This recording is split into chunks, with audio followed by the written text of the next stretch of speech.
Hey everyone, 99% of you watching aren't subscribed. Let's change that. Hit that subscribe button, and at 1,000 subscribers, we'll drop special stories just for you. The sun on Lura. 9 was a brute thing, hanging low in the burnt orange sky, like a blade forever falling. It painted the desert in hues of rust and fire, where the dunes never sat still, shifting like living things beneath the breath of a constant wind. Here, in this place where nothing should survive, Cade Viral had chosen to hide from the galaxy and himself. His days passed in a rhythm of silence and metal. Wake at dawn, scan for wreckage, drag what he get back to his half-buried workshop, a ramshackle dome cobbled from starship panels, and bury the rest beneath memory and sand. Lura, 9 was a graveyard of old wars. And Cade? He was a man who dug in it. When the sky screamed, he knew before he looked up that something had broken orbit. A fiery arc split the clouds, a vessel, spiraling out of control. Black smoke and shrapnel trailed behind it like blood from a wound. It wasn't just falling, it was crashing. Cade stood frozen on the ridge of Dune's spine, eyes tracking the vessel's descent. It hit 5 kilometers east, over the ridge. The explosion thundered seconds later, rattling the earth beneath his boots. Most would have taken cover, called in a report, if anyone still listened to the surface of this forgotten moon. But Cade mounted his desert hauler and rode toward the smoke. He hadn't chosen to be a savior. He just couldn't forget what it meant to arrive too late. The wreckage was half buried by the time he got there. The Nyx Veil, though he wouldn't know its name yet, had plowed a trench through the dunes, a dying beast of scorched alloy and sparking circuitry. The air stank of ozone and burning coolant. He circled cautiously, exosuit humming low, hand near the plasma cutter at his side. Most crash sites were deserted or full of corpses. This one breathed. From the open side hatch, a silhouette stumbled through smoke and static discharge. She wasn't limping. She was glitching. Cade froze. She was augmented. Limbs of glinting synth bone, hair braided with carbon wire, face half covered by a cracked visor. One eye glowed blue beneath shattered glass. "State your designation," she said flatly, voice modulated. Then crackled as her systems faltered. Her knees buckled. Cade caught her without thinking. Her skin, where still human, was fever-hot, her mechanical arm twitching erratically. Coolant leaked from ports in her side, hissing onto his gloves. "You're leaking out from 3 systems," he said. "I am aware." Her eyes flicked up to meet his. "You are a civilian?" "Used to be a mechanic," he muttered. "Now I just fix what doesn't talk back." "Unfortunate." She coughed, red and silver. "I talk." "Yeah, I can tell." He hesitated. "Can you walk?" Debatable. He adjusted his grip and began dragging her toward the hauler. "Then don't try to be noble. Just hang on." The journey back was slow. Her systems glitched worse every kilometer. Her breathing was irregular, but her grip on his shoulder never loosened. She never passed out. She never complained. She simply watched him, analyzing, recording. Back in his hangar, he laid her on the gurney, the same one he'd used for salvaged androids, battered drones, and once a dying drone hawk from forgotten satellite war. Her name was etched beneath her collar port, LYRA 7. He connected diagnostic cables to her interface.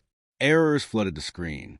Neural sync disarray, nanofiber fray, energy cell decay, and beneath all of it, encryption locks too advanced for anything outside the Accord fleets. She wasn't just a cyborg. She was military. "What the hell were you doing flying alone in that thing?" he asked, looking toward the wreck still smoldering on the distant ridge. "Running," she said, her voice, lower now, human, "from people who used to salute me." "You in trouble?" She turned her head slowly, one brow twitching above the glowing eye. "Aren't you?" Cade said nothing, just began to work. For hours, he patched and soldered, rebuilt circuits with salvage parts. His hands moved faster than his mind. That was always the way. Let the task consume the memory. Still, fragments of old habits slipped in. He cleaned wounds gently, applied med foam before attaching synthetic tissue layers, murmured updates she didn't need. in her flickering vision. He looked different than most men she had seen since exile. Not polished, not brutal. Just broken. Like a gear bent, but still turning. "Why are you helping me?" she asked once, as he reinforced a neural shunt in her spine. "Because your ship crashed in my desert." He didn't look up. "And because I hate watching things die slowly. Even people?" He paused, looked at her then, really looked. And for a second, she saw the war in his eyes. The one that hadn't ended. "Especially people," he said. As the sun set beyond the dunes and Lura, 9 bled into night. Lyra's 7 system stabilized. Her voice returned to normal. Her movement smoothened. She sat upright on the gurney. "You're skilled. Federation grade. Repair protocols." Cade shrugged. "Oh, ghosts. Don't knock. Just linger. You're more than mechanic. You're more than a soldier." Silence stretched between them. Not hostile. Just full. Then she said, "My ship's frame is savable. Power core, possibly. But the quantum drive." "Let me guess," Cade muttered.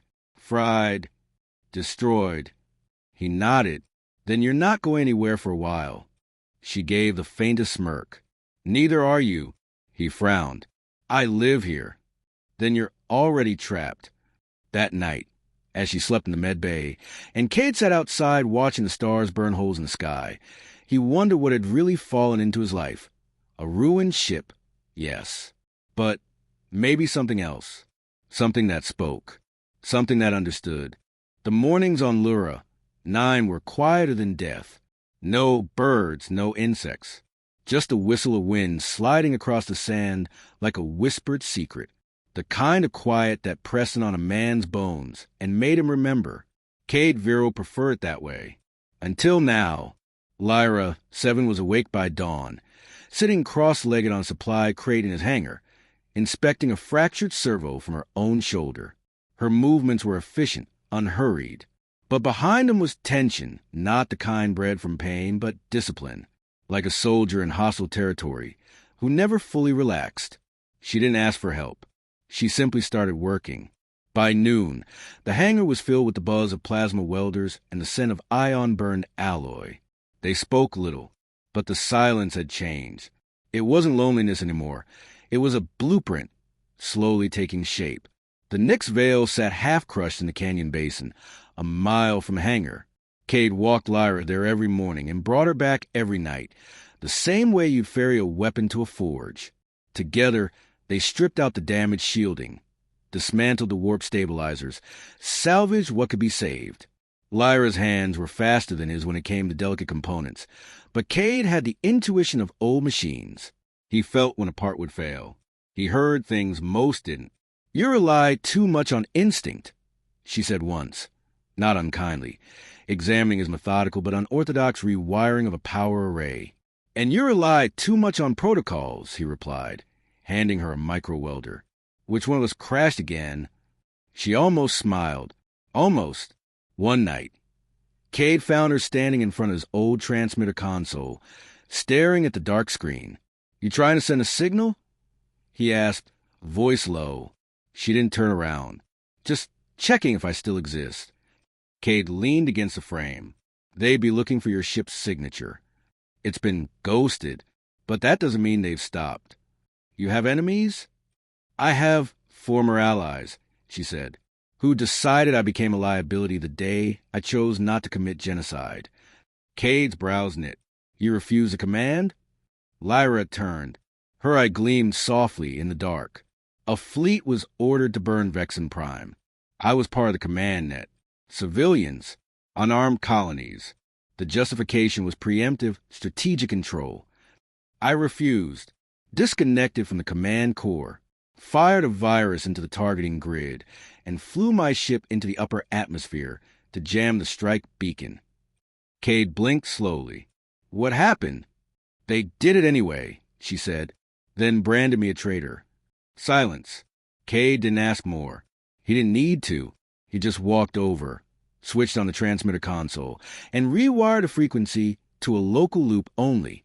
"No signals go in. No signals go out," he said. Lyra nodded. "Thank you." Later that week, while combing to the wreck of Nix Vale, Cade found a partially functional AI core hidden beneath the collapsed NAV systems. Far too advanced for a scout-class ship. It was encrypted so deeply that even he hesitated before plugging it in. Lyra intercepted him. "Don't. That's a soul drive fragment."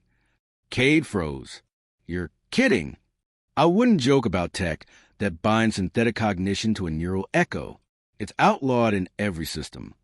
Cade stood, hands dusty, gaze locked on her. "Is that how your ship flew with you alone?" "It wasn't just AI-assisted, it was soul-linked." She nodded. "Why keep something that dangerous?" "Because it knows me," she said softly. "Because when they cut me off from my unit, my name, my command, it still remembered. It still fought to protect what I valued. It's the only thing that remained loyal." Cade stared at her, something flickering in his eyes, a kind of unspoken ache. He understood that too well. That evening, while Lyra ran diagnostics on the salvage systems, Cade wandered into his private chamber. The old cryo bay he converted into a memory room. On the walls were fragments, broken badges, dog tags, scorched data pads. One item for every life lost under his watch. A photograph sat under glass. Him and a man with a wry smile, arms slung around each other after the Battle of Selrin. Commander Tavran, dead 6 years now. Cade's last captain. His best friend. "You'd have liked her," he muttered. Behind him, Lyra stepped in without a sound. "I thought this room was locked," she said. He didn't move. "It is, but you bypassed the circuit." She stood beside him, gaze taking in the shrine. "You keep their names. Someone has to." "Cade," she said, and it was the first time she'd used his name directly. "You think you're broken because you survived them. You're not. Then what am I?" She turned toward him. "You're a man still capable of grief. That's not weakness. It's memory refusing to die." He looked at her then. Truly looked. The soldier, the machine, the woman. "You're not what I expected," he said. "I rarely am." They stood there for a long time, two remnants of different wars, different betrayals. No romance yet, no promises, just understanding. And maybe, on that broken moon where machines rusted and ghosts lingered, understanding was enough to begin again. The desert wind outside had begun to howl, not the usual whisper through canyon bones. This was a storm brewing. Lura 9 storms were fierce and sudden, scouring the skin from ships and memory from minds. It was the kind of night when old ghosts rose. Cade Viral sat cross-legged beneath the hull of the Nix Vale, its underbelly now almost fully restored. Sand still clung to the nacelles, but her skin shone again, matte black under spotlights, like a beast waking from slumber. And yet they were stuck. The final piece remained broken. The soul drive. Illegal, rare, alive, in a way that made both flesh and code uneasy.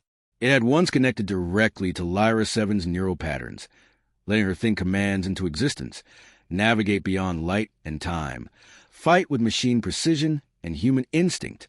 Now, it lay dormant in a containment cradle, jagged, humming faintly, like a heart half dead. Lyra watched it from the edge of the work table.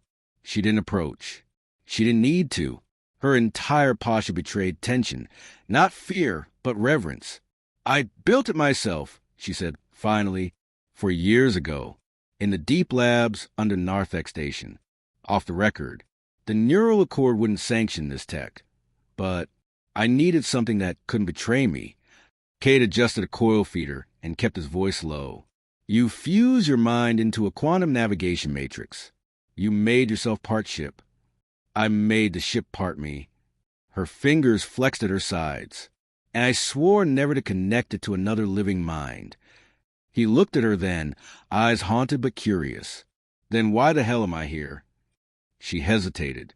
"Because you might be able to stabilize it without full fusion. A mechanical bypass. Not a sink, just a bridge." She paused. "But there's risk." "How much?" "If the drive fragments again while you're linked in, it could overwrite your motor cortex, lock your muscles in place, fry your memory. Or worse, it could implant mine over yours. You'd be me." Cade gave a bitter smile. Well, I've already tried being me. Might be time to outsource. She didn't laugh. She just stared, solemn, her voice barely audible. Don't do this for me. I'm not, he said. I'm doing it for the ship. And maybe, he looked at her now with an honesty that made the air go still. For the man I was, before everything rusted inside. They began preparations at midnight. Cade strapped into the neurosync rig, cables slithering like metal snakes across his skin. Electrodes clamped to his spine, skull, heart. The rig would connect him to the fragmented soul drive through a containment filter. He wouldn't merge. Just touch. Lyra stood over him. Breathe slowly. Don't resist what you see. It will feel like a dream you can't wake from. Cade exhaled. That's already my life. She lowered the visor. Darkness. Then ignition. At first, it was noise. Static. Code screaming. Flashing memories that weren't his. A child's laughter in an echo chamber. The view from a ship's cockpit hurtling through nebulae. Hands, not his, gripping controls slick with blood. A name, Lyra, whole formation. Then silence. Cade's own memories slipped through like cracks in a dam. The battlefield on Juni's, where he'd carried Tavren's body through burning mud. The look of trust fading from his commander's eyes. The scream he never released. 1,000 feelings overlapped. Rage, guilt, pain, hope. Then stillness. He was standing, no longer in a hangar, but inside a shared mind. A cockpit of stars stretched out around him. Beside him stood Lyra, or an echo of her. Her eyes were silver, hair floating like she was underwater. This is the heart of the Nyx Veil. Her voice echoed inside his skull. My memory, my soul fragment. Welcome. Cade looked at her. Is this real? It's real enough to change you. He wandered through her mind. Flashes of combat, ethics briefings, her decision on Vexen Prime, her crew before they turned, her escape, the sense of betrayal that clung like frost. And she saw his failures, his survival, his endless self-exile. In that place, neither dream nor data, they stood before each other not as soldier and mechanic, not as machine and man, but as witnesses. I see why you stopped fixing people, she said softly. I see why you stopped trusting them, he replied. They didn't speak after that. They just stood and felt. Then the world began to tremble, the soul drive stabilizing. You have to go, Lyra said suddenly. The system's resetting. If you stay, your consciousness could get trapped. Cade reached for her hand. What happens to this version of you? She smiled faintly. I'll be fine. This was only a memory. But you're more than memory. You are too. When Cade woke, his entire body convulsed. He ripped the visor off and gasped. His skin was slick with sweat. His left arm wouldn't stop trembling. But the soul drive glowed. Whole. Alive. Lyra pulled him upright. You did it. No, he rasped. We did it. For the first time since she crash-landed, she smiled fully. And he laughed. A cracked, ragged thing, but real.